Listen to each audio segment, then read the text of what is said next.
හරි රයිට් ළමයි දැන් ඔයාලා මේක ඩවුන්ලෝඩ් කරගත්තාම මෙහෙම ප්ලගින් කියලා එකක් පෙන්නනවා. දැන් මම මේක විතරක් ඩවුන්ලෝඩ් කරගත්ත නිසා තමයි මෙහෙම පෙන්නන්නේ.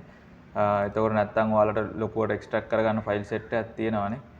එතකොට ඒ ටික එක්ස්ට්‍රැක්ට් කරගෙන එතකොට ප්ලගින් කියන එකේ මේ ප්ලගින් එකේ තියෙනවා බ්‍රදර්ස්ලා ප්ලගින් 11ක් විතර තියෙනවා. එතකොට මේකේ සමහරක් ඒවා තියෙනවා ඉන්ස්ටෝල් කරන්න. මම ලේසි විදියක් කියලා දෙන්නම් ඔයාලට මේ ටික දාගන්න විදියක්. බියුටි පැනල් එක දැන් අපි බලමුකෝ ඇතුළට ගිහිල්ලා මේ විදියට තියෙනවා රයිට්. ඒකට මෙන්න මේ තියෙන සෙට් එක තියෙන්නේ මේ සෙට් එක මෙහෙම ඔයා කොපි කරගන්නවා.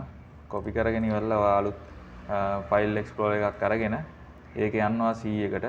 C එකට ගියාට පස්සේ ප්‍රෝග්‍රෑම් ෆයිල් තියෙනවා. ප්‍රෝග්‍රෑම් ෆයිල් එකේ යන්න ඔයාලා මෙතන මේ තියෙන්නේ command file කියලා. command file වලට ගිහිල්ලා ඔයා යන්න මෙතන Adobe වලට. ඒකට Adobe එකේ තියෙනවා CEP කියලා. ඊට පස්සේ මෙතන තියෙනවා extension කියලා. මේ extension එක ඇතුළට මෙහෙම paste කරන්න.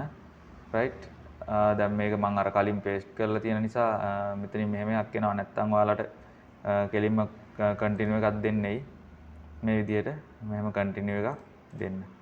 right ඊට පස්සේ ෆයිල් එක මේ විදියට වැටෙනවා. අනිවාර්යෙන්ම Photoshop එක close කරගෙන මේ ටික copy කරගන්න.